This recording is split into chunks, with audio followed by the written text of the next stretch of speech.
Aujourd'hui, je peux enfin te raconter ce que ça va être cette nouvelle aventure dont j'ai rapidement parlé sur les réseaux sociaux. Je ne t'ai pas caché que j'avais postulé à un job de graphiste il y a quelques mois. J'ai pas été tout à fait transparente sur le type de job que c'était. J'ai eu le poste et je vais travailler en tant que graphiste sur un bateau de croisière. Pendant les prochains 3 mois et 22 jours, je suis embauchée sur un bateau de croisière qui parcourt les îles Canaries et Madère, en boucle, pendant 3 mois et 22 jours. Et c'est super cool, j'ai super hâte, je n'ai jamais rien fait de tel. Alors oui, j'ai navigué, j'ai d'ailleurs navigué aux alentours des îles Canaries. Je crois qu'il y a une légère différence entre un catamaran 4 personnes et un bateau de croisière 4000 personnes, donc on verra bien ce que ça donne. Si je ne t'en ai pas parlé avant, c'est pas parce que je veux faire de ma vie un secret d'état incroyable, c'est parce que pendant les derniers mois, depuis que j'ai eu la nouvelle, ça a été difficile. Ça a été un sacré ascenseur émotionnel, je crois que j'ai jamais été aussi stressée de ma vie. Ça a été courir partout à n'en plus finir, et au moment où je filme cette vidéo, on est le 13 novembre et mon début de contrat est le 1er décembre, donc le jour où je posterai cette vidéo. J'ai décidé de ne pas en parler avant, tout simplement parce qu'il y a eu tellement de galères jusqu'à maintenant que j'attends d'être sur le bateau pour te poster cette vidéo. Alors, pourquoi des galères? D'un point de vue administratif déjà, c'est assez compliqué. Je veux pas dire les noms de l'entreprise pour laquelle je bosse, tout simplement parce que je ne sais pas si j'ai le droit d'en parler ouvertement comme ça sur les réseaux sociaux. Donc on attendra de voir peut-être dans les prochains jours un peu comment ça évolue une fois que je suis sur place. Mais mon employeur est italien. Mais il appartient à une plus grosse marque qui est anglaise. Moi je dépends d'une branche allemande et je vis en France. T'imagines un peu la galère pour les papiers? Ok, laisse-moi commencer depuis le début. J'ai donc été faire mon entretien d'embauche à Hambourg. Celui qui avait été décalé parce que j'avais eu ma méga infection aux yeux, on avait déjà commencé sur de bonnes bases. Quelques jours après l'entretien, j'ai reçu par email la confirmation comme quoi j'avais été prise pour le job. Honnêtement, j'ai pas envie de dire j'y croyais pas parce qu'en même temps j'avais pas de plan B, donc il fallait que ça fonctionne, mais j'étais tellement heureuse d'avoir été prise que j'ai pleuré de joie, seule, face à ma caméra, parce qu'il y avait personne à ma maison et que j'avais besoin d'en parler à quelqu'un, donc je te l'ai dit à toi. On est le 15 octobre et j'étais en train de trier mes mails quand j'ai vu que dans ma boîte de spam j'ai reçu la confirmation que j'ai eu le job pour lequel je suis partie à l'entretien à Hambourg, pour ceux qui avaient suivi. Il est tard, l'éclairage est pourri, j'ai pleuré de joie donc j'ai les yeux qui brillent et j'avais envie de partager ça en vidéo parce que c'est le genre de truc que je vais être trop contente de pouvoir me rappeler après. Tout n'est pas fait car il faut encore que je passe les tests médicaux et j'ai une semaine de formation sécurité à faire. Et ensuite, théoriquement, c'est parti pour 4 mois en mer sur un bateau de croisière. Et j'ai très envie de partager tout ça avec vous. Oh mon dieu, c'est trop bien. Après ça, je me suis vite lancée dans la quantité incroyable de papiers que j'ai reçus. Et c'est surtout d'un point de vue médical que c'est assez compliqué parce que même si j'avais eu le job, il fallait encore que j'aille passer des examens médicaux. Et si ces examens n'étaient pas positifs, eh bien c'était tant pis pour moi. Je suis donc partie à mon premier entretien médical. Et j'ai dû conduire 3 heures pour y aller, c'était quelque part au fin fond de l'Allemagne. Et quand j'en suis ressortie, j'en suis ressortie sans le papier d'aptitude parce que le médecin a déclaré que j'étais pas apte parce que ma vision sans lunettes n'est pas assez forte. Bon, on va pas se mentir, aujourd'hui je suis assez stressée, on est le 30 octobre et je suis sur le point d'aller voir le premier des médecins que je dois aller voir. Et ça m'aurait pas stressée en temps normal, mais quand j'étais à l'entretien d'embauche, il y a une des autres candidates qui nous disaient en gros qu'ils étaient très pointilleux sur ta vision, qu'il y a des tests visuels, il y a des tests auditifs et il y a sûrement d'autres tests aussi. Et moi, eh bien je suis myope comme une taupe et j'ai pas réussi à trouver en ligne genre quelle était la vision minimale qu'il fallait que tu aies pour être acceptée. Donc là je dois faire 2 heures de route pour aller chez un médecin agréé pour faire ça. Et ouais voilà, hein, comment dire, je suis pas super sereine du tout, sachant que bah, si le médecin ne me juge pas apte, c'est foutu et tu verras jamais cette vidéo. Donc j'espère revenir d'ici quelques heures avec de bonnes nouvelles. J'aurais espéré revenir avec un peu plus d'aplomb, mais je n'ai pas passé les tests parce que je vois pas assez bien sans lunettes. C'est d'ailleurs la raison pour laquelle je porte des lunettes.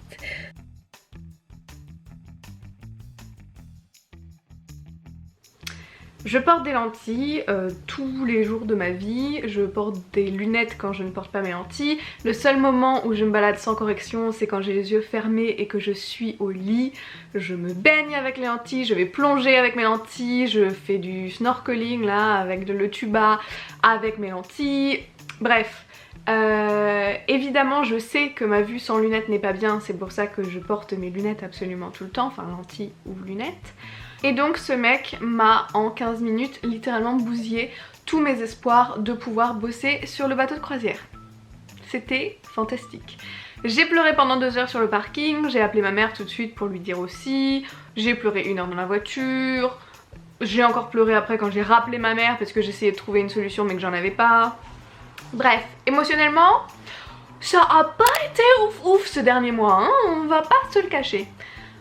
Ensuite je suis rentrée chez moi, j'ai décidé que le jour d'après j'irais aller chez un ophtalmo en Allemagne et que j'irais donc me faire un test vraiment complet des yeux pour vraiment avoir un truc scientifique avec la valeur de ma vision restante parce que c'est ça qui les intéressait en fait.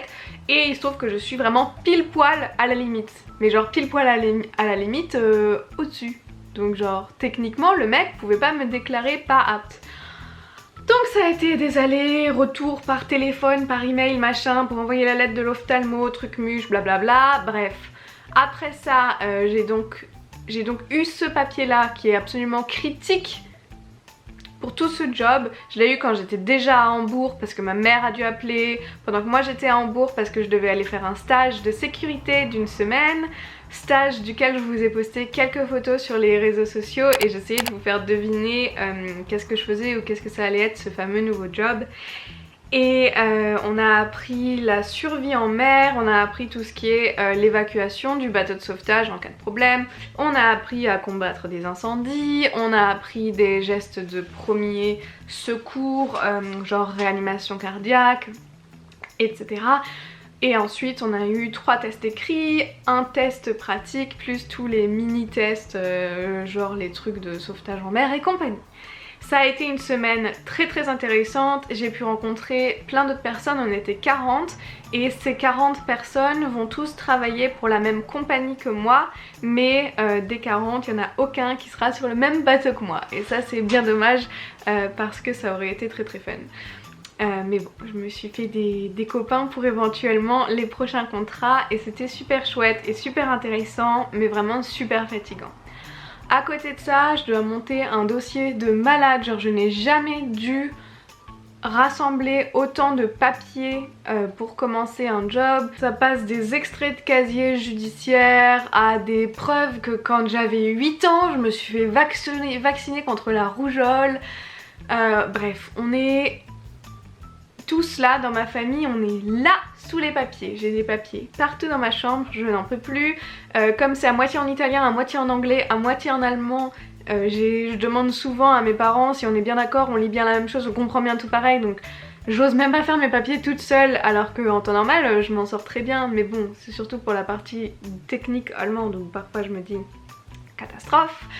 Mais voilà, donc il me reste 2 semaines avant de rejoindre le bateau, j'ai déjà mes billets d'avion, ça aussi je vous l'ai déjà dit sur les réseaux sociaux.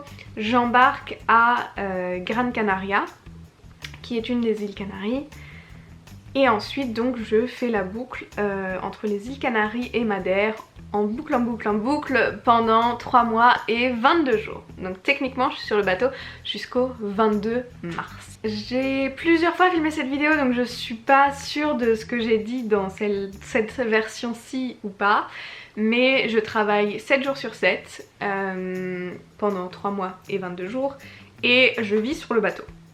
Je serai dans une cabine double normalement avec une autre personne que je ne connais pas, qui n'est pas du même domaine que moi sur le bateau car il n'y aura qu'un seul graphiste sur le bateau et ce sera moi. Est-ce que j'ai autre chose à dire par rapport à ça? Je ne sais pas trop. Je vais donc sur le bateau, je rejoins le bateau dans une quinzaine de jours et il me reste encore un examen médical à faire avant d'être 100% sûre que ce soit bon. Et comme à chaque étape tu peux très bien te faire recaler, j'ai pas voulu vous en parler parce que j'aurais été trop dégoûtée de devoir vous annoncer après ce premier entretien médical que je ne peux pas travailler sur le bateau, pour vous dire finalement 2 jours plus tard que finalement j'ai réussi à trouver une manière de le faire, pour ensuite vous dire mais en fait finalement j'ai encore un truc, et encore il y a un des stages que je n'ai même pas fait. J'étais censée retourner à Hambourg pour 3 jours pour le stage spécial pour les graphistes. Je l'ai pas fait parce que j'en peux plus de faire des allers-retours et que j'ai trop de choses à gérer ici. C'est aussi le job pour lequel j'ai dépensé le plus d'argent de toute ma vie.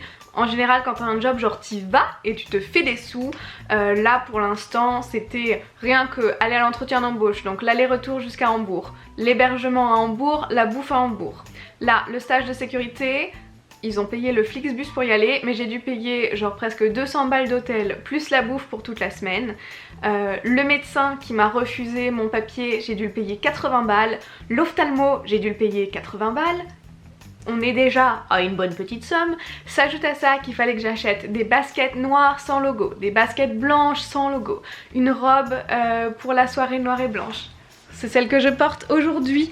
J'ai choisi une robe imprimée avec des petits palmiers parce que je vais aux îles Canaries et que je vais parmi les petits palmiers. Je me suis dit donc que c'était sympa. Il fallait que j'achète une robe pour Nouvel An. Je sais pas si vous aviez suivi, mais moi j'avais trié absolument toutes mes affaires et j'avais plus du tout de trucs genre de soirée etc. Parce que de toute façon je passe ma vie en leggings et en short, et Marie Kondo elle a dit les trucs que tu portes pas, tu les gardes pas. Donc j'avais tout jarté, donc j'ai dû tout racheter. Je me retrouve à dépenser de l'argent dans des trucs vraiment débiles, genre des sous-vêtements, parce que moi je possède que des sous-vêtements noirs, c'est trop d'informations pour toi, on s'en fout. Mon uniforme par contre sera blanc, donc j'ai dû m'acheter des soutifs blancs et des soutifs couleur chair et des culottes blanches et des culottes couleur chair, parce que sinon ça se voit à travers et on veut pas que ça se voit à travers. Ah, et là je filme cette vidéo juste parce que j'ai fait une pause dans tout ce qui est papier etc. Mais je croule sous les mails. J'ai dû faire plus de 8 heures de training en ligne avec genre une date, tu sais, ils t'envoient l'email et 2 jours après ils sont en mode mon dieu, si tu le fais pas tout de suite, tu vas être grave en retard. Et du coup c'est compliqué, je serai pas en France pour Noël ni Nouvel An, donc j'essaye de faire mes achats de cadeaux de Noël avant de partir, puisque une fois que je serai sur le bateau, ça risque d'être un peu très compliqué. Je sais pas du tout comment ça va se passer pour YouTube, je sais pas si j'aurai le temps de filmer, je sais pas si j'aurai du réseau pour publier les vidéos, donc j'essaye de filmer quelques vidéos en avance. Honnêtement, il y a absolument aucun moyen, aucune possibilité sur cette terre que j'arrive à filmer assez de vidéos d'avance jusqu'au 22 mars. Je vais filmer ce que je peux, on fera une par semaine et puis quand ça s'arrêtera, ça s'arrêtera et puis on se retrouvera en mars les gars, je peux pas faire autrement. Et vous l'avez vu dans une de mes récentes vidéos, c'est pas YouTube qui me paye assez pour que je puisse vivre allègrement ma petite vie, donc j'ai besoin de ce job et en plus ça sonne plutôt cool. Honnêtement ça sonne trop beau pour être vrai et du coup je sais pas du tout à quoi m'attendre. Mais voilà, ma vie actuellement c'est ça, c'est des papiers partout, c'est des achats partout parce que pareil j'ai dû m'acheter un sèche-cheveux parce qu'il n'y en a pas à bord et que je peux pas laisser mes cheveux bleus déteintes sur mon nouvel uniforme blanc. Je peux laisser mes cheveux bleus déteintes sur mes t-shirts noirs parce que ça se voit pas, mais sur une chemise blanche non merci. Enfin bon, voilà donc ce qui se passe dans ma vie pendant les 3 prochains mois. Je serai sur les îles Canaries et Madère. Et ensuite je rentre et j'attends qu'on me propose un deuxième contrat. Et j'espère que ce sera pas au même endroit, juste parce que ils ont des bateaux absolument partout. Ils ont un bateau qui va au Groenland, ils ont un bateau qui va en Antarctique les gars, ils ont des bateaux dans les Caraïbes, ils ont aussi des bateaux qui s'arrêtent en Australie. Ils ont des bateaux partout. Donc j'espère que ce premier contrat va me plaire et j'espère que tu m'en veux pas trop de déserter YouTube. Et de toute façon, je vais essayer peut-être sur Instagram de vous raconter un peu comment ça se passe toute cette histoire. Comme dit, je sais pas du tout à quoi m'attendre. Du coup, je peux pas du tout te dire ce que ça va être. Je n'ai aucune idée. Je sais que le wifi à bord est payant, mais je sais pas combien c'est clairement. Si c'est trop cher, on vivra sans wifi les gars, hein. Ah, voilà, ça me fait du bien d'avoir raconté tout ça parce que j'en pouvais plus de garder tout ça pour moi. Même si, maintenant que je l'ai dit, toi tu le verras que dans 2 semaines. Mais moi ça me fait du bien d'avoir pu relâcher toute la pression que j'avais accumulée par rapport à ce job. Honnêtement, ça a été de loin un des jobs les plus fastidieux quant à la quantité de trucs à faire avant le départ. Et encore, comme dit, j'ai pas encore tous mes papiers, je suis censée avoir une carte d'identité de marin, genre une carte de marin, je sais pas comment ça s'appelle en français, mais un document d'identité qui prouve que je suis marin et engagée sur un bateau. Je suis censée avoir ça pour la douane et je l'ai pas encore reçu non plus. Bref. C'est un peu la cata, mais en même temps c'est un peu trop cool. Je ne savais pas qu'il y avait des graphistes sur les bateaux, sinon ça ferait longtemps que j'aurais postulé.